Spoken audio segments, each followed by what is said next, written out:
이제 요한 3서부터 보겠습니다. 첫 번째, 그 편지 꾸러미를 갖고 갔던 그 디오드렙에 그를 청구했던 그 요한 3서부터 해서 3서, 2서, 1서의 순서로 이제 가겠습니다. 3서입니다. 악한 것들 본받지 말고 선한 것을 본받으라. 사랑하는 그 가이오의 공동체 가운데 문제가 있습니다. 문제는 뭐냐면은 데메드리오가 그 영지주의적인 요소를 가지고 영은 선하고 육은 악하다라고 하는 생각 때문에 요한의 가르침을 거부하고 요한이 보낸 사람들 거부했었든지 정확하게 나오진 않습니다. 뭔가 그가 자신들 요한이 보냈던 그런 많은 선교자들 아니면 믿음의 말씀을 전하던 그들을 거부했던 모습이 분명히 나타나서 공동체가 문제가 있었습니다.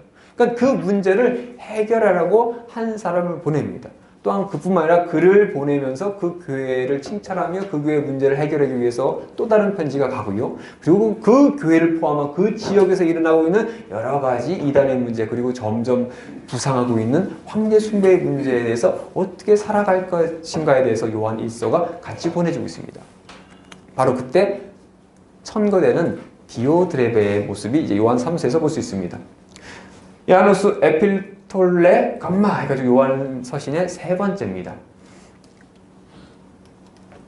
자, 보시면 7절에 장로인 나는 사랑하는 가이오 곧 내가 참으로 사랑하는 자에게 편지하노니 라면서 자신을 장로라고 표현합니다. 여기서 단순히 어떤 직책적인 모습도 있지만 나이가 많은 사람을 지칭하는 모습도 함께 있다고 합니다. 어쨌든 그런 자신이 가이오라고 하는 사랑하는 자, 그 공동체의 지도자급 되는 아주 영향력 있는 그에게 편지를 쓴다라고 하면서 얘기하고 있습니다. 그래서 끝자에 평강이 내게 있을지라다 내 여러 친구가 내게 문안하느니라 너는 친구들의 이름을 들어 문안하라 라고 하면서 가이오를 향한 청거서를 마무리하면서 내가 문안하고 언젠가 내가 다시 가서 그 사건들을 해결하기 위해서 너희를 찾아가겠다라고 하는 말로 끝나는 모습을 볼 수 있습니다. 그래서 전체 보기입니다. 서론에는 이제 편지이기 때문에 인사 형식으로 시작하고요. 본론에서 선한 것을 본받으라. 가이오가 하고 있는, 가이오가 그들 공동체 가운데 이루고 있는 그 사랑의 이야기를 칭찬하고 있습니다. 근데 문제는 그 중에 제가 이름 거꾸로 얘기했네요. 디오드레베라고 하는 사람이 악을 하고 있었습니다. 요한이 보내는 아니면 말씀을 전하는 그들 순회 전도자들을 거부하고 그들을 받아들이지 않고 더 나아가서 뭡니까? 교회에서 그를 그 순회 선교자들을 받아들이려고 하는 사람은 뭡니까? 쫓아내버립니다. 그런 문제 가운데 있으니 그에 대한 악을 얘기하며 그에 대한 처리 방법, 어떻게 그를 해결할 것인지, 그 교회 가운데 어떻게 이 사람을 대할 것인지에 얘기합니다. 그리고 이 사람을 대신해서 제가 잘못 얘기했던 데메드리오라는 한 사람을 추천합니다.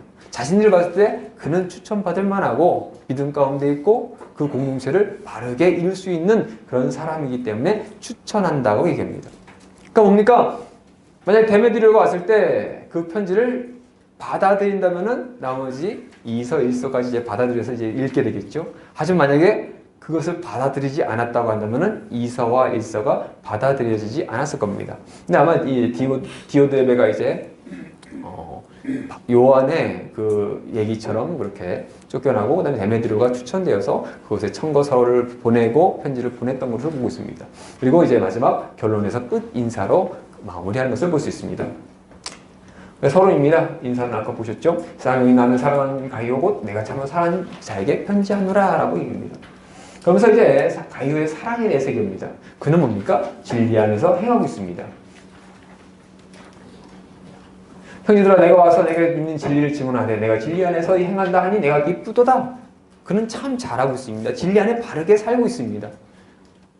그러면서 가이오를 위해 사랑합니다. 사랑하는 자여 내가 모신 형제 곧 나그네 된 자들에게 행하는 것은 신실한 일이니 그들이 교회 앞에서 너의 사람을 증언하느니라. 내가 하나님께 합당하게 그들을 전송하면 좋으리라 하면서 가이오는 많은 순회 선교사들을 받아들이고 그들에게 행한 모습이 참으로 아름다웠다라고 하면서 그를 칭찬하는 모습을 볼 수 있습니다. 근데 이런 가이오와 반대되는 모습을 하는 사람이 그 가운데 있었습니다. 바로 디오드레베였습니다. 디오드레베가 어떤 악을 했는데 이것에 대해서 이제 요한이 한두 자 씁니다. 한두 자를 교회에 썼으나 그들 중에 으뜸되기를 무엇보다 더 뛰어나지기를 좋아하는 디오드레베가 있는데 어떻게 합니까? 우리를 맞아들이지 아니하고 순회 선교사들을 하나님의 말씀을 전하려고 이렇게 왔다 갔다 바울처럼 여정을 떠나는 그들을 맞아들이지도 않고 어떻게 합니까? 그들을 내어쫓고 또 그를 받아들이려고 하는 사람도 내어쫓고 어찌 보면은 그 교회를 자신의 것으로 장악하려고 하는 그런 모습 가운데 악을 행하고 있었습니다. 그게 뭡니까? 악한 것 본받지 마라. 그런 사람 본받지 마라. 선한 것을 본받으라고 합니다. 선을 본받아야 된다고 합니다.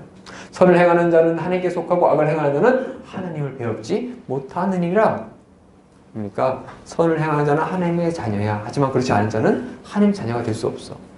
그러니까 좀 거칠게 얘기하는 모습도 볼 수 있습니다. 그러면서 그런 자를 대신해서 한 사람을 추천하게 됩니다. 바로 데메드리오라고 하는 사람입니다. 데메드리오는 뭡니까? 무사람들에게 진리에서도 사람들에게도 인정받고요. 그 다음에 진리로 봤을 때도 그는 바른 사람입니다. 그런 증거를 받았습니다. 그런 자를 청구합니다. 우리가 그러니까 사도 요한이 내가 이 사람을 보증하겠다는 겁니다. 그리고 우리의 증언이 참된 줄 알 것이다. 내가 사랑하는 가이오, 나를 사랑하는 가이오, 네가 나를 알 테니 내가 이렇게 좋은 사람 내가 너희의 공동체에게 보낸다. 그를 맞아달라라고 하는 편지를 쓰게 됩니다. 그러면서 마지막으로 뿌린 사가 됩니다. 속히 보기를 바라는 이 또한 우리가 되면야 말하리라. 바로 그 공동체를 가고 싶습니다. 살아가는 공동체, 그 가운데 문제가 있었습니다. 그것을 해결하기 위해 한 사람을 보냈고요. 그 공동체가 다시 한번 사랑 안에서 진리 안에서 바르게 서길 원하며 내가 너희를 속히 가서 보길 원한다. 그리고 내가 그 일에 대해서 해결하러 가겠다. 그것을 위해서 먼저 내가 편지로서 너에게 이렇게 디오드레베를 통해서 데메드리오를 통해서 이렇게 편지를 전하고 있다라고 하면서 3서가 마치는 모습을 볼 수 있습니다. 자, 이렇게 해서 데메드리오가 청거서를 보냈고 이제 가이오가 그걸 받았습니다. 그러니까 가이오는 뭡니까? 이제 자신의 청거서가 인정됐으니 그 다음 가이오와 그 공동체에게 보내는 편지를 이제 전하게 됩니다. 그것이 바로 요한 2서입니다.